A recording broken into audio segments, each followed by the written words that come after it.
Life and Death, Twilight Reimagined by Stephenie Meyer.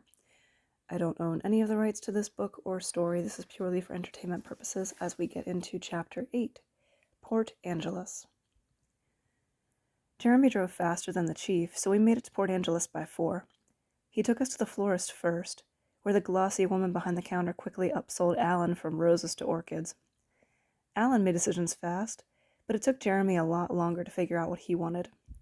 The saleswoman made it sound like all the details would be really important to the girls, but I had a hard time believing anyone would care that much.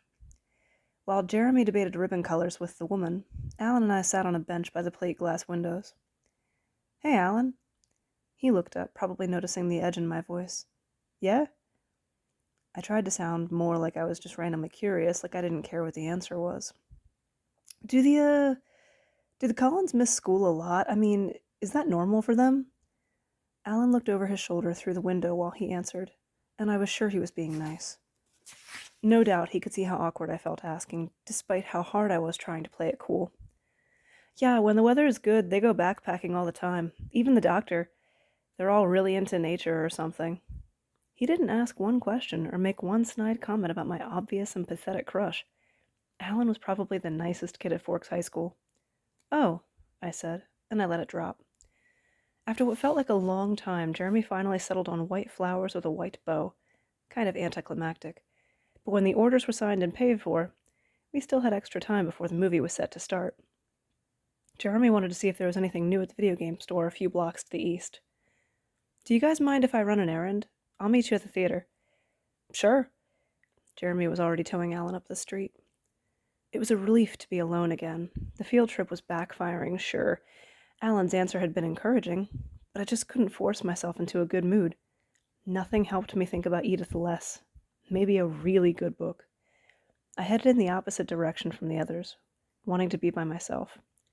I found a bookstore a couple of blocks south of the florist, but it wasn't what I was looking for. The windows were full of crystals, dream catchers, and books on spiritual healing.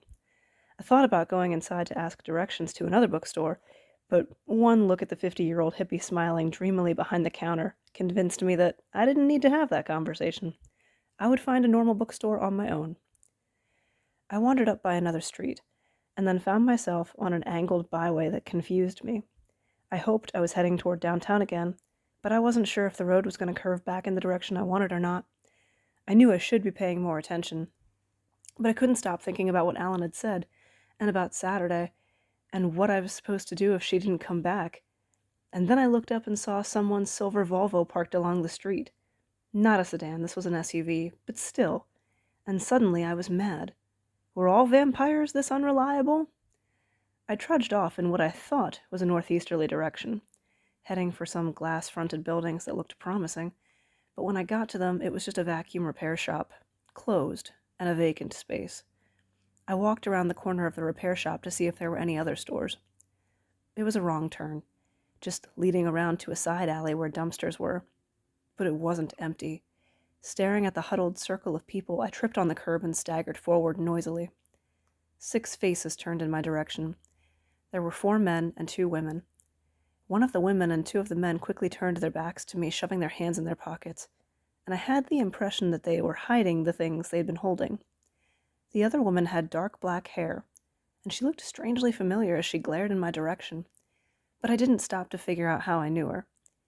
When one of the men had spun around, I'd gotten a quick glimpse of what looked like a gun stuffed into the back of his jeans. I started walking forward, crossing the mouth of the alley and heading on to the next street, like I hadn't noticed them there. Just as I was out of view, I heard a voice whisper behind me, "It's a cop." I glanced behind me, hoping to see someone in uniform, but there was no one else on this empty street. I was farther off the main road than I'd realized. Picking up the pace, I watched the pavement so I wouldn't trip again. I found myself on a sidewalk leading past the backs of several gray warehouses, each with the large bay doors for unloading trucks, padlocked for the night. The south side of the street had no sidewalk, only a chain-link fence topped with barbed wire protecting some kind of engine parts storage yard. I had wandered far past the part of Port Angeles that guests were supposed to see. It was getting dark now. The clouds were back and piling up on the western horizon, creating an early sunset. I'd left my jacket in Jeremy's car, and a sharp wind made me shove my hands in my pockets. A single van passed me, and then the road was empty. "Hey, pig!" a woman's voice called from behind me. I looked back, and it was the woman I'd seen before, the familiar one. Behind her were two of the men from the alley, a tall, bald guy and the shorter man who I thought might be the one who'd had the gun. "What?" I'd asked, slowing automatically. She was looking straight at me. "I'm sorry, do you mean me?" "Sorry?" she repeated. They were still walking toward me, and I backed away toward the south side of the road. "Is that your favorite word or something?" I'm sorry, I don't know what you're talking about." She pursed her lips. They were painted a dark, sticky red, and suddenly I knew where I'd seen her before. She was with the guy I'd knocked with my bag when I first arrived in Port Angeles.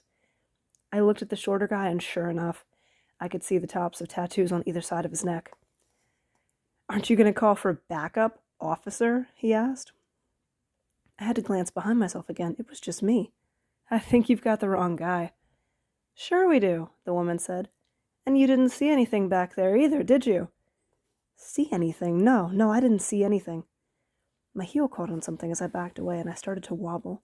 I threw my arms out, trying to balance, and the taller man, the one I'd never seen before, reacted. He was pointing a handgun at me. I'd thought it was the shorter guy who had the gun. Maybe they all had guns. Hey, I said, holding my hands higher so he could see that they were empty.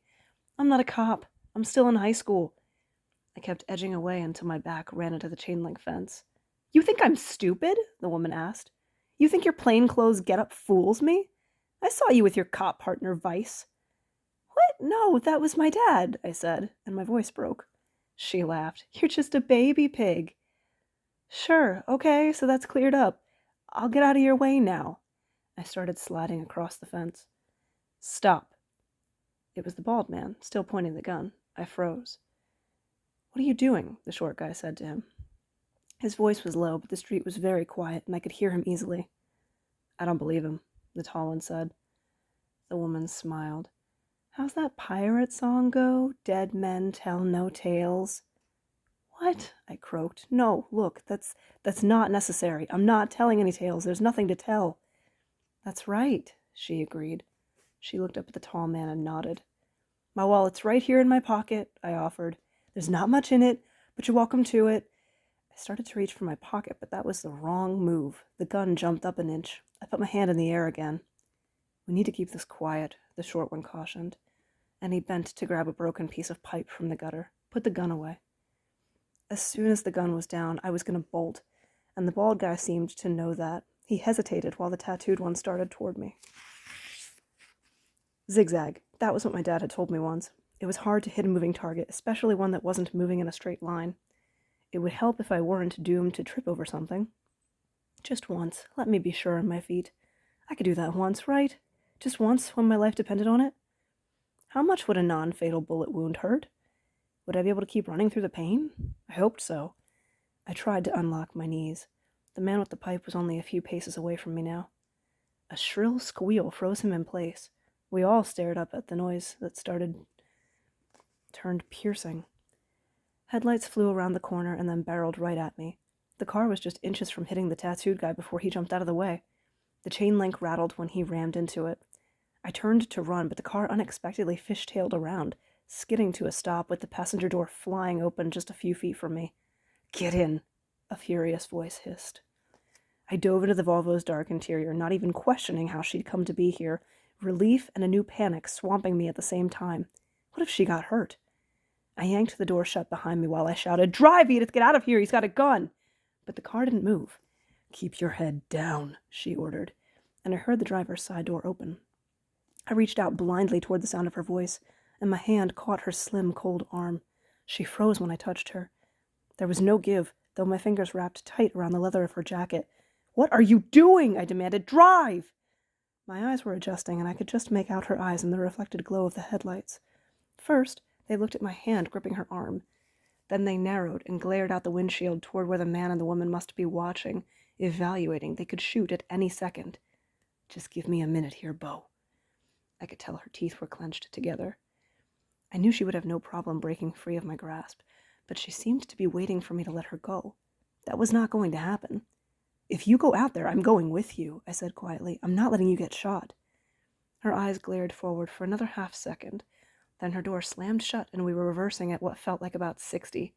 Fine, she huffed. The car door spun in a tight arc as we raced backward around a corner, and then suddenly we were speeding forward. Put on your seatbelt, she told me.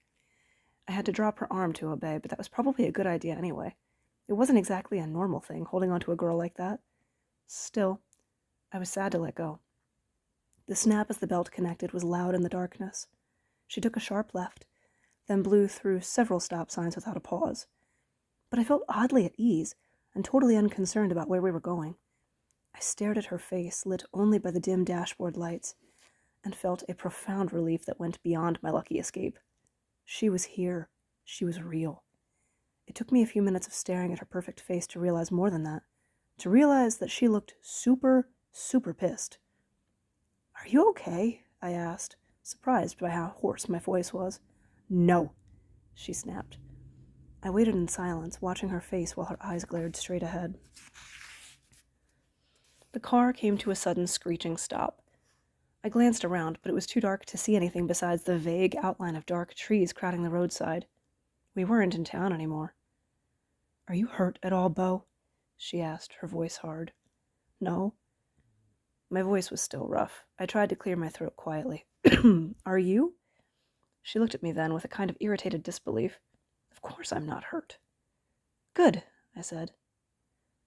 Can I ask why you're so mad? Did I do something? She exhaled in a sudden gust. Don't be stupid, Beau. Sorry. She gave me another disbelieving look and then shook her head. Do you think you would be all right if I left you here in the car for just a few... Before she could finish, I reached out to grab her hand where it rested on the gear shift. She reacted by freezing again. She didn't pull her hand away. It was the first time I'd really touched her skin, when it wasn't accidental and just for a fraction of a second. Though her hand was as cold as I expected, my hand seemed to burn from the contact. Her skin was so smooth. You're not going anywhere without me. She glared at me, and like before, it was as if she were waiting for me to let go, instead of just yanking free like she could have easily have done. After a moment, she closed her eyes. Fine, she said again. Give me a moment. I was okay with that. I kept my hand lightly on hers, taking advantage of her closed eyes to stare openly. Slowly, the tension in her face started to relax until it was smooth and blank as a statue. A beautiful statue, carved by an artistic genius. Aphrodite, maybe. Was that the one who was supposed to be the goddess of beauty? There was that faint fragrance in the car again, something elusive that I couldn't quite put my finger on. Then her eyes opened, and she looked slowly down at my hand. Do you want me to let go? I asked. Her voice was careful. I think that might be for the best. You're not going anywhere? I checked. I suppose not, if you're that opposed. Unwillingly, I pulled my hand from hers. It felt like I'd been holding a handful of ice cubes. Better? I asked. She took a deep breath. Not really. What is it, Edith? What is it, Edith? What's wrong? She almost smiled, but there was no humor in her eyes. This may come as a surprise to you, Beau, but I have a little bit of a temper. Sometimes it's hard for me to forgive easily when someone offends me. Did I? Stop, Beau, she said before I could even get the second word fully out. I'm not talking about you. She looked up at me with her eyes wide. Do you realize that they were serious? That they were actually going to kill you? Yeah, I kind of figured that they were going to try. It's completely ridiculous. It seemed like she was working herself up again. Who gets murdered in Port Angeles? What is it with you, Beau? Why does everything deadly come looking for you? I blinked. I have no answer for that. She tilted her head to one side and pursed her lips, exhaling through her nose. So I'm not allowed to go teach those thugs a lesson in manners? No, please? She sighed a long, slow sigh, and her eyes closed again. How disagreeable. We sat in silence for a moment while I tried to think of something to say that would make up for, I guess, disappointing her? That was what it seemed like, that she was disappointed I was asking her not to go looking for multiple armed gangsters who had offended her by threatening me. It didn't make much sense, and even less so when you factored in that she had asked me to stay in the car. She was planning to go on foot? We'd driven miles away. For the first time since I'd seen her tonight, the word Jules had popped into my mind. Her eyes opened at the same moment, and I wondered if she'd somehow known what I was thinking. But she just looked at the clock and sighed again. "Your friends must be worried about you," she said. It was past 6:30. I was sure she was right. Without another word, she started the engine and spun the car around. Then we were speeding back toward town. We were under the streetlights in no time at all, still going too fast, weaving easily through the cars, slowly cruising the boardwalk. She parallel parked against a curb, in a space I would have thought too much small for the Volvo, but she slid in with one try. I looked out the window to see the theater's brightly lit marquee. Jeremy and Alan were just in leaving, pacing away from us. "How did you know where—" I started, but then I just shook my head. "Stop them before I have to track them down too. I won't be able to restrain myself if I run into your other friends again." It was strange how silky her voice could sound so... It was strange how her silky voice could sound so menacing. I jumped out of the car, but kept my hand on the frame, like before, holding her there. "Jer! Alan!" I shouted. They weren't very far away. They both turned, and I waved my free arm over my head. They rushed back, the relief on both their faces, turning to surprise when they took in the car I was standing next to. Alan stared into the recesses of the car, and then his eyes popped wide in recognition. "What happened to you?" Jeremy demanded. "We thought you took off." "No, I just got lost. And then I ran into Edith." She leaned forward and smiled through the windshield. Now Jeremy's eyes bugged out. "Oh, hi, Edith," Alan said. She waved at him with 2 fingers, and he swallowed loudly. Hey," Jeremy said in her direction. Then he stared at me. I must have looked odd, my one hand locked on the frame of the open door, but I wasn't letting go.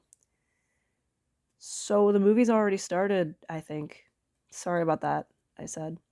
He checked his watch. "It's probably still just running previews. Did you—" He eyed my hand on the car. "Still want to come?" I hesitated, glancing at Edith. "Would you like to come, Edith?" Alan asked politely, though he had a little trouble getting her name out. Edith opened her door and stepped out, shaking her long hair back from her face. She leaned on the frame and threw her dimples at them. Jeremy's mouth fell open.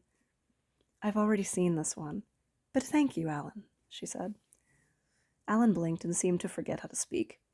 It made me feel a little better for always being so stupid around her. Who could help it? Edith glanced over at me. "On a scale of 1 to 10, how much do you want to see this movie now?" she murmured. -5,000, I thought. Not that much," I whispered back. She smiled directly at Jeremy now. "Will it ruin your night if I make Beau take me to dinner?" she asked. Jeremy just shook his head. He hadn't remembered how to close his mouth yet. "Thanks," she told him, dimpling again. "I'll give Beau a ride home." She slid back inside. "Get in the car, Beau," she said.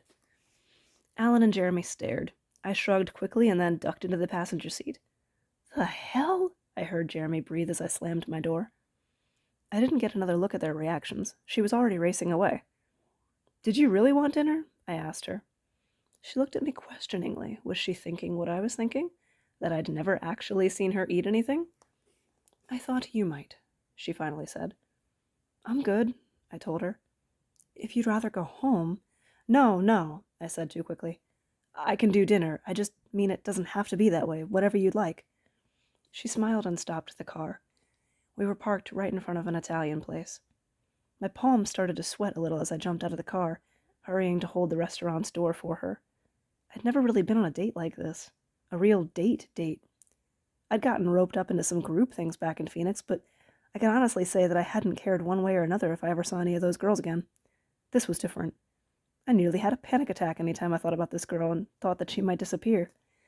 She smiled at me as she walked past, and my heart did this weird double-beat thing. The restaurant wasn't crowded. This was the off-season in Port Angeles. The host was a meticulously groomed guy a few years older than me, about my height, but thicker through the shoulders. His eyes did that same thing that Alan's and Jeremy's had, bugging out for a second before he got control of his expression. Then it was his smarmiest smile and a goofy deep bow, all for her. I was pretty sure he didn't even know I was standing there next to her. "What can I do for you?" he asked as he straightened up, still looking only at her. "A table for two, please." For the first time, he seemed to realize I was there. The look he gave me was quick and dismissive. His eyes shifted back to her immediately. Not that I could blame him for that. "Of course, mademoiselle." He grabbed 2 leather folders and gestured for Edith to follow. I rolled my eyes. Signorina was probably what he'd been looking for. He led us to a foretop in the middle of the most crowded part of the dining room. I reached for a chair, but Edith shook her head at me. "Perhaps something more private," she said quietly to the host. It looked like she brushed the top of his hand with her fingers, which I already knew was unlike her. She didn't touch people if she could help it. But then I saw him slide that hand to a pocket inside his suit coat, and I realized that she must have given him a tip. I'd never seen anyone refuse a table like that except in old movies. "Of course," the host said, sounding as surprised as I was. He led us around a partition to a small ring of booths, all of them empty. "How is this?" "Perfect," she said, and unleashed her smile on him. Like a deer in headlights, the host froze for a long second, and then he slowly turned and staggered back toward the main floor, our menus still in the crook of his arm. Edith slid into one of the side of the closest booth, sitting close to the edge so that my only option was to sit facing her, with the length of the table between us. After a second of hesitation, I sat too. Something thudded a couple of times on the other side of the partition, like the sound of someone tripping over his own feet and then recovering. It was a sound I was familiar with. That wasn't very nice. She stared at me surprised. "What do you mean?" "Whatever that thing you do is, with the dimples and the hypnotizing or whatever. That guy could hurt himself trying to get back to the door." She half smiled.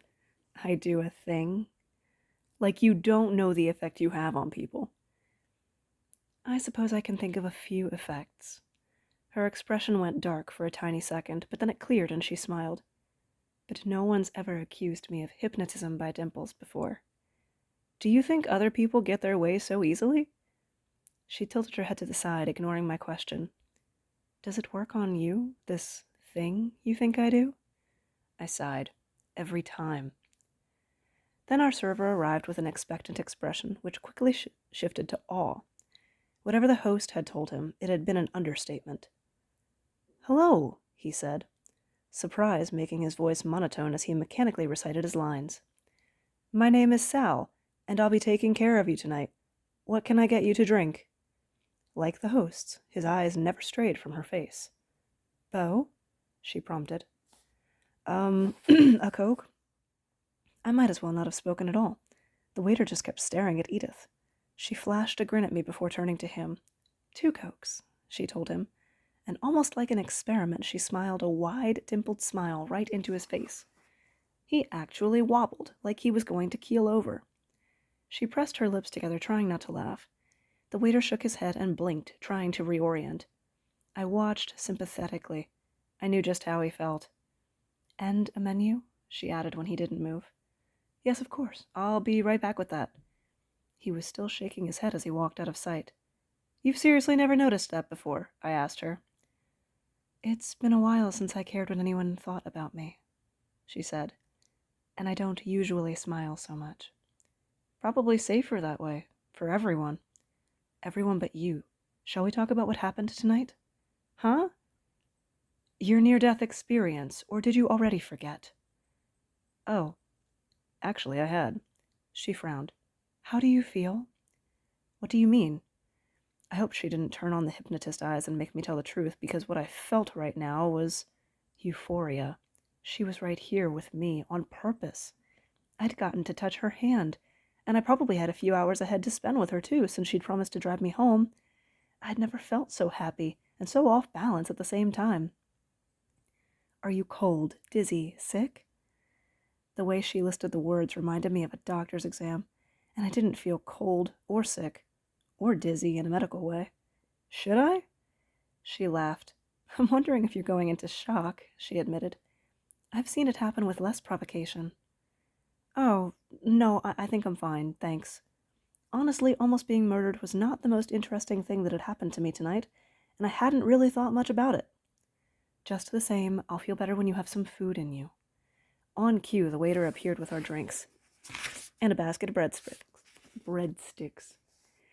He stood with his back to me while he placed them on the table, then handed Edith a menu. Done with her experiments, she didn't so much as look at him this time. She just pushed the menu across the table to me. He cleared his throat nervously. There are a few specials. We have a mushroom ravioli and... Sounds great, I interrupted. I didn't care what I got. Food was the last thing on my mind. I'll have that. I spoke a little louder than necessary, but I wasn't sure he really knew I was sitting here. He finally threw a surprised glance my way, and then his attention was back to her. And for you? That's all we need. Thank you. Of course. He waited for a second, hoping for another smile, I thought. A glutton for punishment. When Edith kept her eyes on me, he gave up and walked away. Drink, Edith said. It sounded like an order. I took a sip obediently, and then another bigger gulp, surprised to find that I was actually pretty thirsty.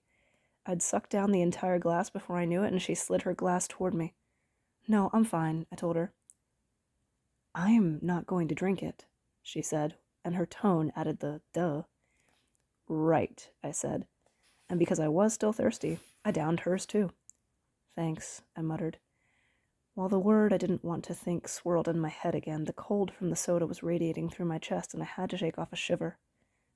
You're cold? She asked, serious now, like a doctor again. It's just the Coke, I explained, fighting another shiver. Don't you have a jacket? Yeah. Automatically, I patted the empty seat next to me. Oh, I left it in Jeremy's car. I realized, I shrugged, and then shivered.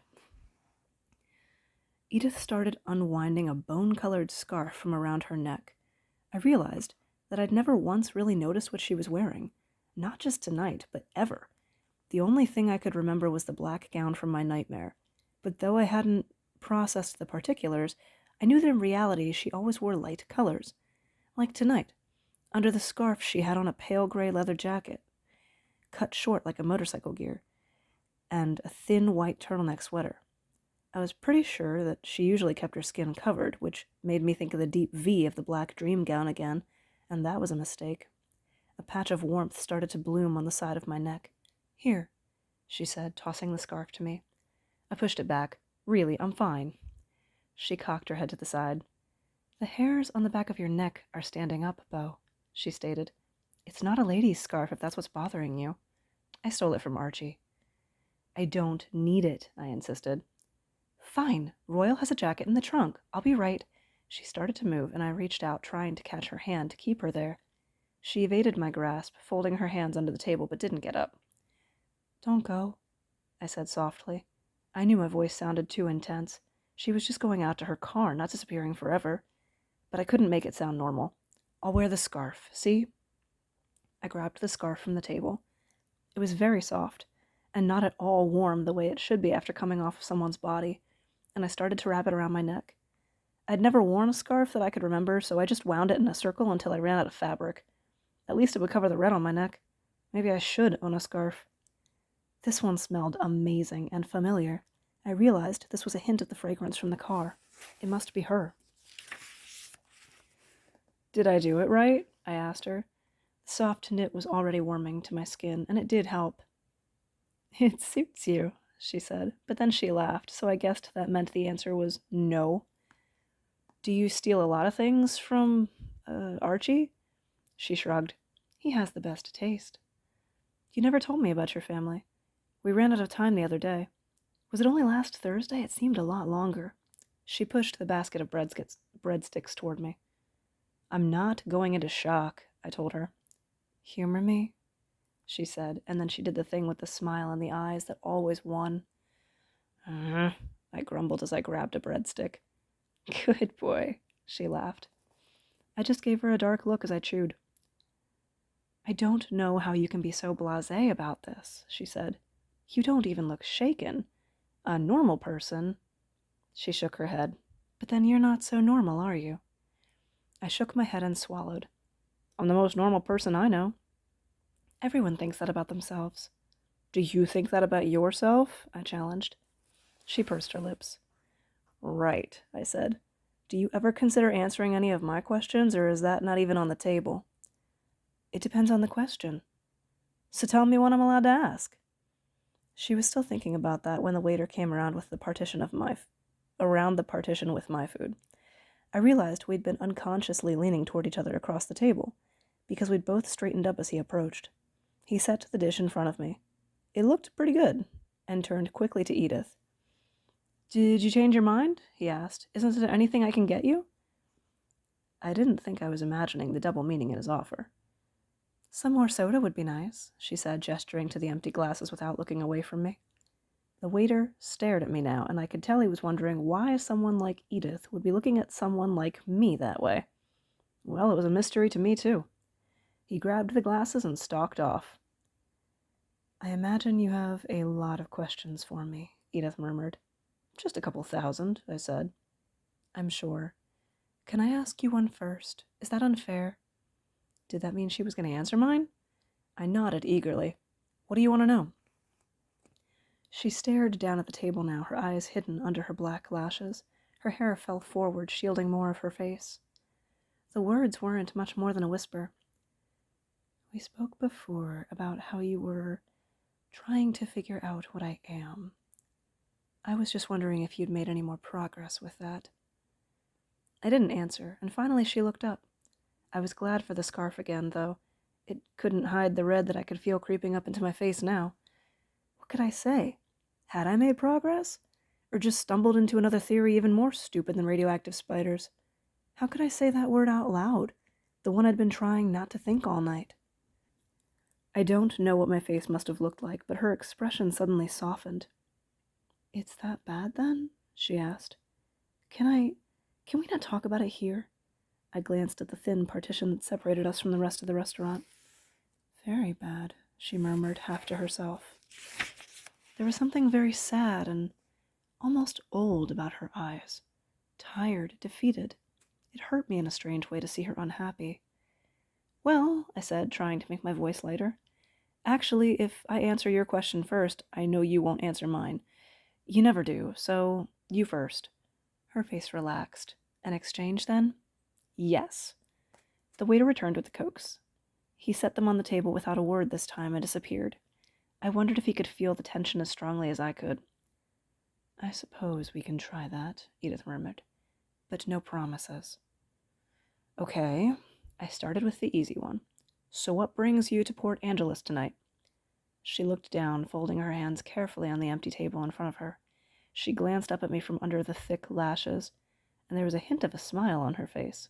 "Next," she said. "But that's the easiest one," she shrugged. "Next." I looked down, frustrated. I unrolled my silverware, picked up my fork, and carefully speared a ravioli. I put it in my mouth slowly, still looking down, chewing while I thought. The mushrooms were good. I swallowed and took a sip of Coke before I looked up. "Fine, then." I glared at her and continued slowly. "Let's say, hypothetically, that someone could know what people are thinking, read minds, you know, with just a few exceptions." It sounded so stupid. There was no way, if she wouldn't comment on the first one. But then she looked at me calmly and said, "Just one exception. Hypothetically." Well, damn. It took me a minute to recover. She waited patiently. "Okay." I worked to sound casual. "Just one exception, then. How would something like that work? What are the limitations? How would that someone find someone else at exactly the right time? How would she even know I was in trouble?" My convoluted questions weren't making any sense by the end. "Hypothetically?" she asked. "Right."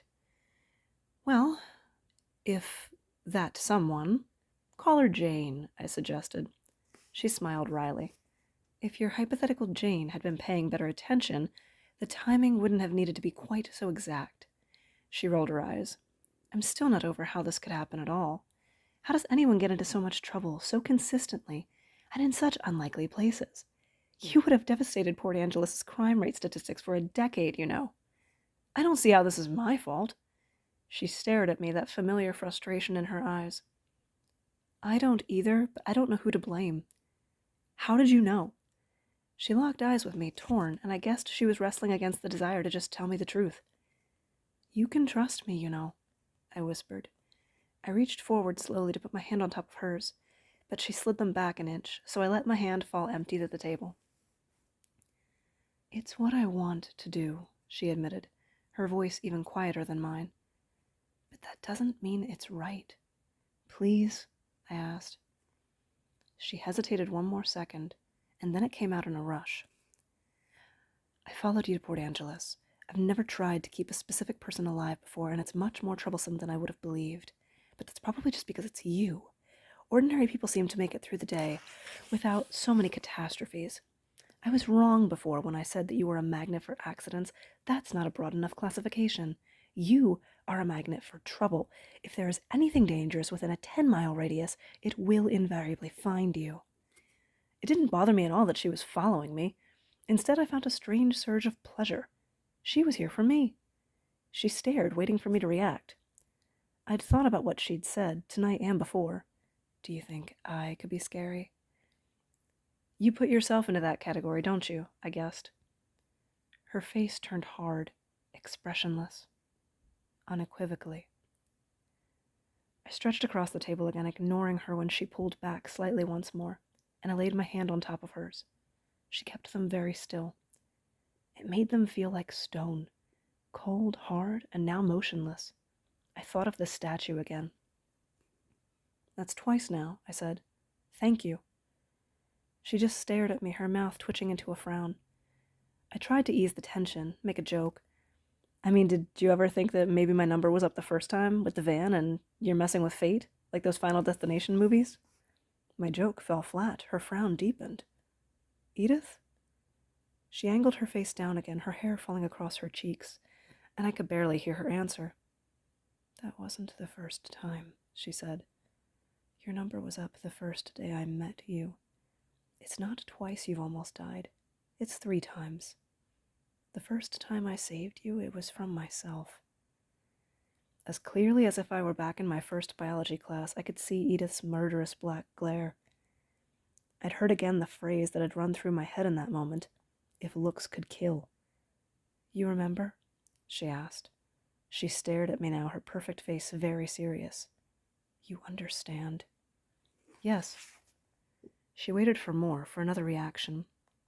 When I didn't say anything, her eyebrows pulled together. You can leave, you know, she told me. Your friends are still at the movie. I don't want to leave. She was suddenly irritated. How can you say that? I patted her hands, totally calm. This was something I had already decided. It didn't matter to me if she was something dangerous, but she mattered. Where she was where I wanted to be. You didn't finish answering my question, I reminded her, ignoring the anger. How did you find me? She glared at me for a moment, like she was willing me to be angry. But when that didn't work, she shook her head and huffed a sigh. I was keeping tabs on Jeremy's thoughts, she said, like it was the most normal thing. Not carefully, like I said, it's not just anybody who could get themselves murdered in Port Angeles. At first, I didn't notice when you set off on your own. Then when I realized that you weren't with him anymore, I drove around looking for someone who had seen you. I found the bookstore you walked to, but I could tell that you had not gone inside. You'd gone south, and I knew you'd have to turn around I knew you'd have to turn around soon. So I was just waiting for you, randomly searching through the thoughts of everyone that I could hear to see if anyone had noticed you so I would know where you were. I had no reason to be worried, but I started to feel anxious. She was lost in thought now, staring past me. I started to drive in circles, still listening. The sun was finally setting, and I was about to get out and follow you on foot. And then... She stopped suddenly, her teeth clenching together with an audible snap. Then what? She refocused on my face. I heard what she was thinking. I saw your face in her head, and I knew what she was planning to do. But you got there in time. She inclined her head slightly. It was harder than you know for me to drive away, to just let them get away with that. It was the right thing, I know it was. But still, very difficult. I tried not to picture what she would have done if I hadn't made her drive away. I didn't want to let my imagination run wild down that particular path. That's one reason I made you go to dinner with me, she admitted. I could have let you go to the movie with Jeremy and Alan, but I was afraid that if I wasn't with you, I would go looking for those people. My hand still rested on top of hers. My fingers were starting to feel numb, but I didn't care. If she didn't object, I'd never move again. She kept watching me, waiting for a reaction that wasn't going to come. I knew she was trying to warn me off with all this honesty, but she was wasting the effort. She took a deep breath. Are you going to eat anything else? She asked. I blinked at my food. No, I'm good. Do you want to go home now? I paused. I'm not in any hurry. She frowned like my answer bothered her. Can I have my hands back now? She asked. I snatched my hand away. Sure, sorry. She shot me a glance while she pulled something from her pocket. Is it possible to go 15 minutes without an unnecessary apology? If it was unnecessary for me to apologize for touching her, did that mean she liked it? Or just wasn't actually offended by it? Probably not, I admitted. She laughed once, and then the waiter showed up. How are you he started to ask. She cut him off. We're finished. Thank you very much. That ought to cover it. No change. Thanks. She was already out of her seat. I fumbled for my wallet. Let me. You didn't even get anything. My treat, Beau. But try not to get caught up in antiquated gender roles. She walked away, and I rushed to follow, leaving the stunned waiter behind me with what looked like $100 bill on the table in front of him. I passed her, hurrying again to get to the door, ignoring what she'd said about antiquated roles. I knew she was faster than I could probably imagine, but the half-filled room of watching people forced her to act like she was one of them. She gave me a strange look when I held the door open, like she was kind of touched by the gesture, but also annoyed by it at the same time. I decided to overlook the annoyed part, and I scrambled past her to hold the car door, too. It opened easily. She'd never locked it. Her expression was more amused than anything at this point, so I took that as a good sign. I almost ran to the passenger side of the car, trailing my hand across the hood as I moved. I had the nerve-wracking feeling that she was regretting telling me so much, and that she might just drive off without me and disappear into the night. Once I was inside, she looked pointedly at my seatbelt until I put it on again. I wondered for a second if she was some kind of safety-first absolutist, until I noticed that she hadn't bothered with hers, and we were racing off into the light traffic without a hint of caution on her part. Now, she said with a grim smile, it's your turn. And that's the end of Chapter 8. We will come back for Chapter 9 next time.